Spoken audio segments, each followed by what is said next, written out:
What is good, Tesla family? It's Ray J back with another video. In this one, we break down what's going on with Tesla stock and what you should be watching for going forward. I'm going to talk about what's going on with SPY, Nvda, Aapl, the QQQ, and many tickers out there as well from a technical standpoint. What's happening with the news affecting the markets, what data is going to be dropping for tomorrow is going to cause volatility for the entire stock market in Tesla, what the news is saying about Tesla, what the data is suggesting, and what you should be watching for going into tomorrow. But before I break anything down about all this information, before I get into any more details, I do have to mention a couple of things before starting. Firstly, I am not a financial planner, so take none of this as financial advice. And also, if you guys can, please smash the like button if you want to see more videos like this. It not only benefits me, it benefits the entire Tesla community as a whole. And finally, don't forget about the Webull link. The offer ends very soon. If you deposit any amount of money into the account, you are guaranteed 12 free stocks. So check it out down below if you are interested. Once again, the offer ends very, very soon. Anyways, now let's talk about Tesla. What's going on with Tesla stock? Tesla was down 2.1% for the day. Nothing too bad for Tesla standards because Tesla tends to have a beta above 2.0, and you'd expect Tesla to be down about 2% if the market's down almost 1%. And that's almost exactly what ended up happening. So the whole markets ended up closing kind of red because of some news that came out involving the Fed. I'm going to briefly talk about that, then talk about why tomorrow is going to be even more significant. Basically, the Fed came out during the FOMC minutes yesterday, and they were talking about how the Fed is going to continue to remain hawkish. Their monetary policy is going to be dictated by the next pieces of data coming out. And they mentioned that if the data is too strong, if the data is suggesting the economy is too strong, basically, we're going to likely see the Fed remain more hawkish and continue to raise rates. They also explicitly said that this will lead to a recession, or at least a mild recession in their opinions. So now there's a 92.4% chance that the Fed is going to give us another 25 basis point rate hike during the next FOMC meeting. That is very important because the market is preparing for a more hawkish Fed. Now, the reason why this is so important is because the data came out today in the morning before the market opened that we added over 497,000 jobs in just the private sector alone.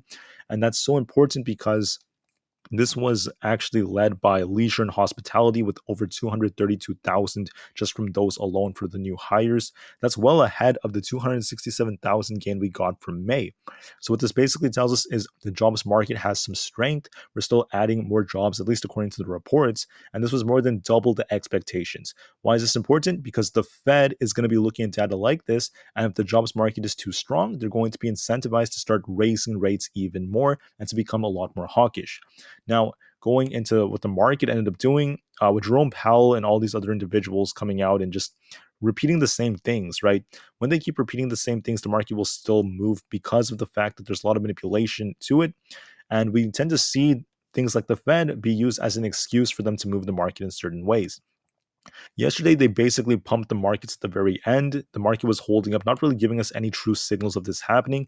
And then when the morning came, the market got a rug pull. It basically gapped down and started dropping more. And this was all planned, in my opinion. They pumped the markets a bit just to trick as many people as possible to turn really, really bullish, to say the market's doing well. When in essence, all that the Fed ended up doing was not necessarily directly causing the market to drop, but to change the sentiments and the way in which data is interpreted. What do I mean by this? When the data came out strong not too long ago, with the jobs numbers, the market was starting to pump because of the whole soft landing narrative and things like that.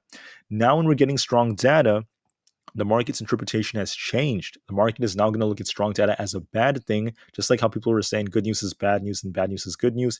The same thing is now starting to happen again because of this Fed maintaining a hawkish stance if we get strong numbers like this. Now, on top of all of this news that's coming out, there has been some talk between the tensions between the USA and China involving what's happening with the chip restrictions that were made not too long ago.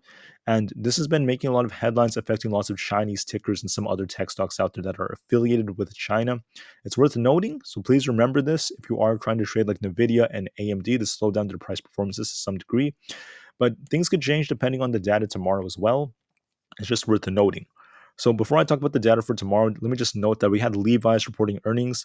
It should be coming out very soon. I'm recording this right before it comes out. That's going to be very telling for the week. But Levi's is not a major, tech stock or anything like that compared to like Apple or Google. This is the biggest stock or like company reporting earnings for the week, though. So I just wanted to call this out in case you're interested.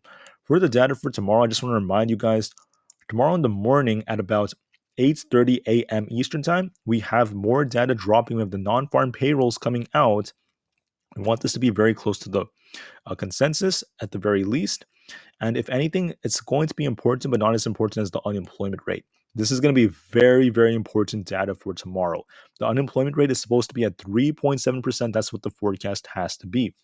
The previous report was 3.7%. And we want this to be very close to, if not higher than what we saw from before. Now, why am I saying this? Just to be clear, I'm not wishing that people lose their jobs. I'm not wishing for pain or anything like that. I want to say that I want as many people to have jobs. I want as much prosperity in the lives as many Americans as possible. But the truth is, we live in a world of trade-offs. And one of the trade-offs of having high inflation, very high inflation rates for many months for an extended period of time, is the fact that eventually it takes pain to bring the bigger pain down. So for the short term, we need some pain, which would be higher unemployment rates. Why? Because for the long term, that's going to make things less difficult with high inflation, because high inflation will eventually become very, very detrimental to the economy over a longer period of time. That's the trade off, and that's what the cost is. That's why it's very important to look at numbers like this. What does this mean for the markets? If we get a 3.7% unemployment rate or something higher than that, the market may get a positive response and may just hold up quite nicely. If unemployment is low, though, if we get like a 3.7% rate, not 3.7, like 3.6 percent or lower than that, if it's too low, the stock market may get a negative reaction because low unemployment tells us that the jobs market is strong. And the stock market does not want that. We want a weak jobs market right now. We don't want it to be too strong. Otherwise, there could be another rug pull. We also have the labor force participation rate numbers coming out. This is quite important as well, but not as important as the unemployment numbers. We want it to be around 62.6%. It's likely going to be very close because this tends to not change very quickly unless there's some kind of like catalyst. So just watch these numbers 1 hour before the market opens tomorrow. It's going to be very, very important. We also have like manufacturing payrolls and a couple of other things, but the biggest thing is going to be the unemployment rate. Make sure you are ready for that. Now, as far as Tesla goes, there was some news that came out that Tesla's electric customers are potentially making about $150 a day. This really depends on the location, how much they're making in a particular area, how hot it is, and so many other factors, and how much demand there is for electricity from these individuals. And how this basically works is individuals out there could get paid for providing services to the local electric utilities, and Powerwall owners have done VPPs in California, and this is actually helping them to buy and sell electricity for their Powerwall owners. That's once again some awesome stuff, and they can take advantage of peak prices during certain times. This is important because now it could help a lot of people save money and even make money potentially if they're going to be selling electricity back to the grids.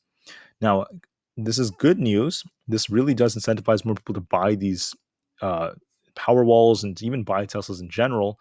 And I just think that it's important to look at like small little details like this that make Tesla such an amazing company. And I think it's going to help them even more moving forward. But just remember, not everyone makes that much money with them. It's just they probably looked at some of the best out there. I also want to add that Elon Musk said something very big too. He predicts that Tesla is going to have self-driving cars this year. Now, Elon Musk doesn't always make the best predictions. I mean, sometimes his predictions and his dates are very early compared to what actually happens. And that's okay because what's good about this is Elon Musk is very engaged and very, very much, he has a lot of perseverance and he's very much interested in this topic and he's putting a lot of work into developing full self-driving cars. So that's a good thing to show his worth ethic, and how assiduous he tends to be. But the thing is, don't take his dates seriously because there's been plenty of instances where, we don't always meet these expectations. But the good thing about having these high expectations is it does push more innovation quicker. So, there's good and bad things to look at it in this end.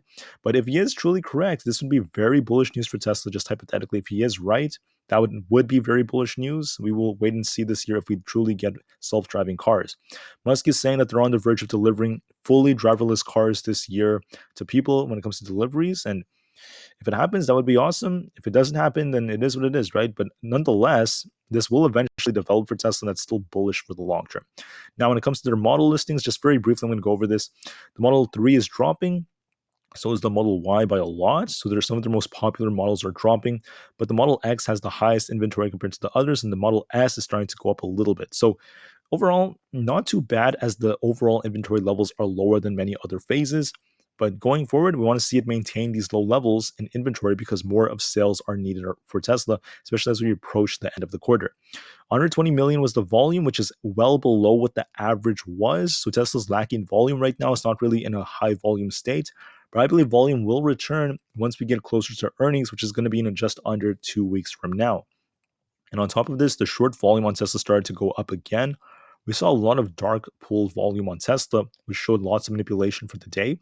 And we saw about 64% of trades, a 64% short volume percentage relative to price. So we're seeing an increase in the short volume on Tesla. To add on to this, the price-price ratio is curling just a little bit as we're starting to see Tesla slow down a bit. And we start to see Morgan Stanley give Tesla an equal weight rating. They reiterated that they're giving Tesla an equal weight rating. They're not really like super bullish or super bearish. They're saying it's going to perform very similar to the markets. As this is slowing down, we're likely going to see another spike in the short interest. We saw about 34 million shares shorted just before the 4th of July holiday. And we're going to find out what happened as of yesterday very, very soon. We'll see if we see another spike in the short interest or not. But until then, it still is at a relatively low value. But I do believe it's going to start going up once we get more data. So anyways, now let's talk about the charts. Let's talk about what all of this data is suggesting. I'm going to be very brief with this. And the reason for that is because, honestly, guys, I'm not really a genie. I don't know exactly what's going to happen tomorrow with the data. And that's going to be the biggest thing that determines how this market moves. The unemployment data coming out for tomorrow.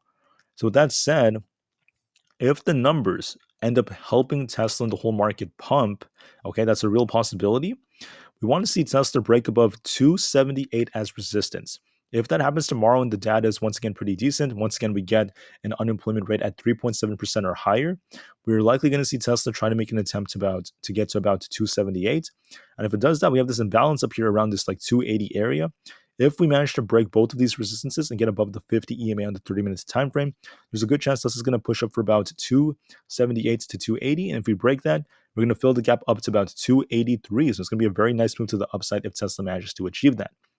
If the opposite happens and Tesla ends up breaking down because of, once again, bad data, if the unemployment rate goes down, the market's not going to like that. This is going to cause Tesla, in my opinion, to retest 275. And if 275 breaks, there's a good chance this is going to get very close to 272.88 or even lower than that. It could come all the way down to about this like 270 to 269.44 zone right here. If it breaks below the 200 EMA, there's a high probability Tesla's going to come very close to filling this gap all the way down here to 262. Now, even if that is the case, this is just a short-term fluctuation because of the data that's affecting Tesla. However, as we approach earnings, I'm expecting a big surge in volume and for Tesla to start rallying again and get very close to $300. I still think it has the potential to do so. I don't think Tesla is going to be stopped easily. I think the stock has so much potential. But a very healthy cool-off would be completely fine. But I don't truly know how it's going to go because it depends a lot on all this data. Tesla's in the middle for me because, like I said before, it came down, but it was trying to break out again. It was just kind of stuck in this range. And if you zoom out, it basically has this range between 275 to like 285. It's been stuck in this range for quite a while. We came below it temporarily, but bounced right back up, and now we're currently still very close to it. So there's just no confirmation of any like true break in direction. It was looking a little bit weak because we did reject off the 50 EMA, but whether or not this trend continues will depend heavily on the data coming out tomorrow at 8:30 a.m. Eastern time. So be ready. We'll talk more about this tomorrow to see where it goes. But I did break down the levels to watch for and what's likely to happen. Now, I could talk more about other stocks that have more clear trends. Like if you look at SPY, there's a downtrend technically being respected, but it could shift unexpectedly depending on what happens tomorrow. If we get good numbers with a decent unemployment that's maybe even higher than expected, we could see SPY retest 440. If it breaks down, we're going to be watching 442, then potential gap fill to 444. If it breaks down, you're going to be watching 438 as support, 437.06, 436.25 to 436.64, another major support zone. And if all of those fail, watch 435.76. So what do I think is more likely? I mean, we're kind of in the middle right now. We got a very nice pump after we hit this 437 area, after we formed this bullish divergence.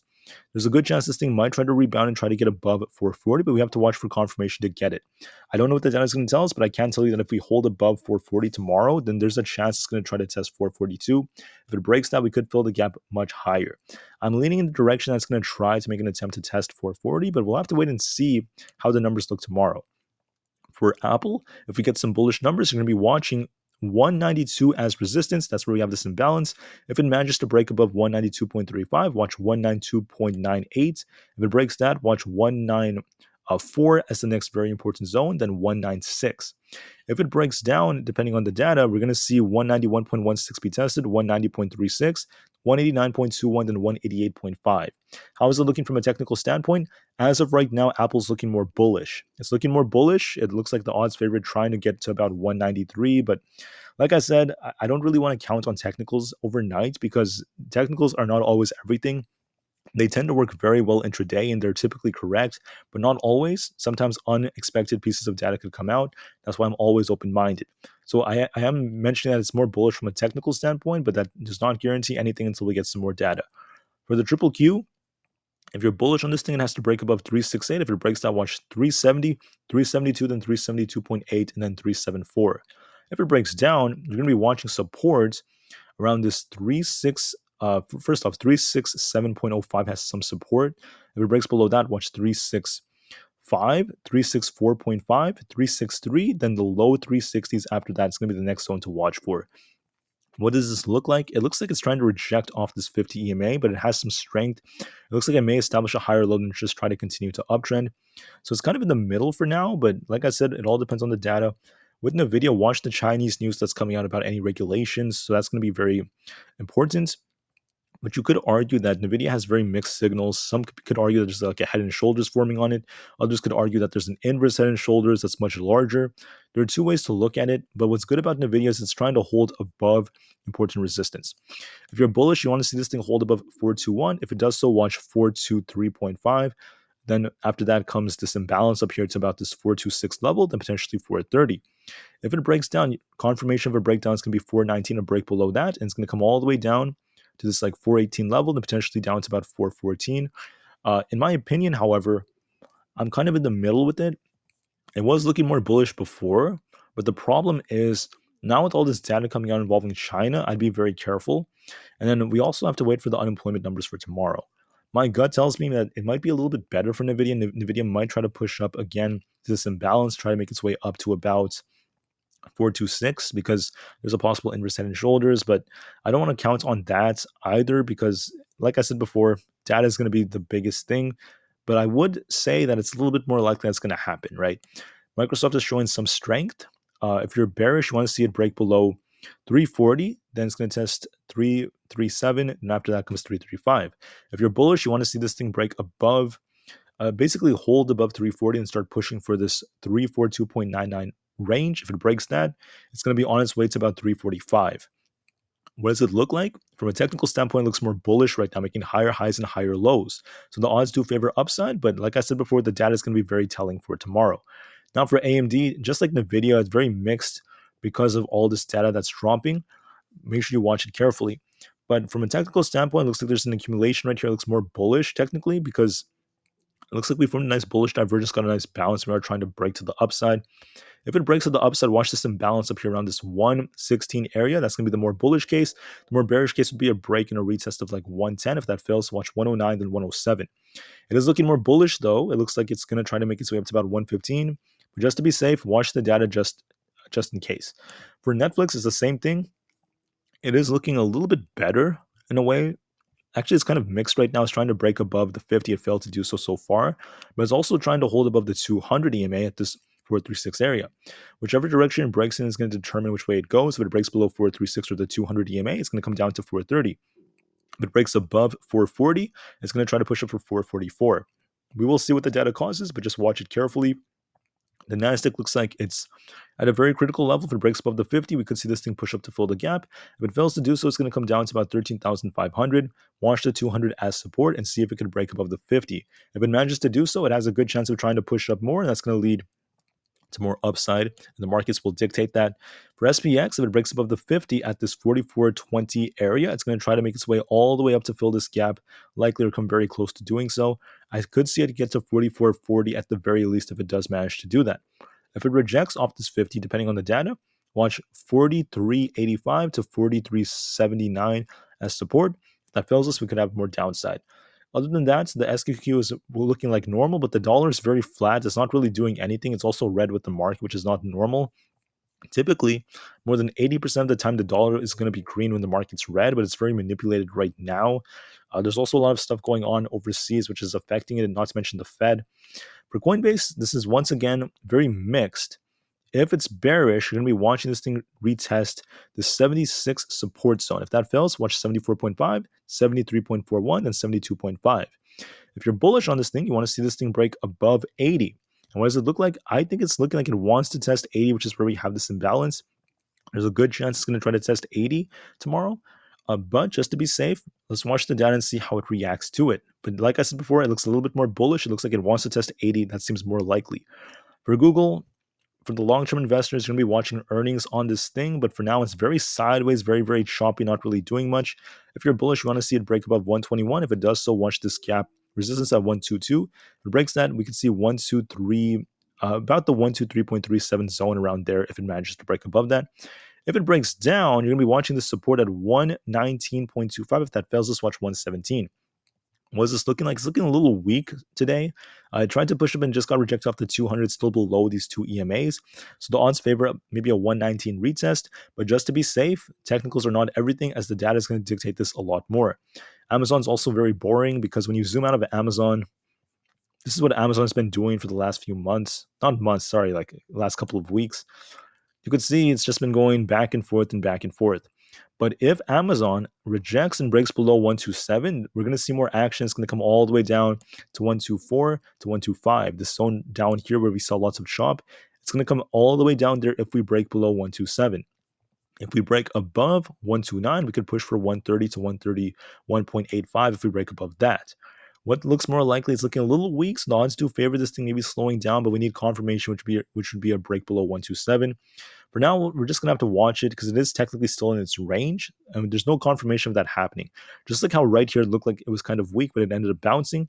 There's a chance that it could look weak and then start bouncing again. So wait for confirmation. If it breaks below 127, it's going to start sinking more. If it manages to bounce and get above these EMAs at 129, I'm going to be watching for a 130 retest and potentially 131.8 after that.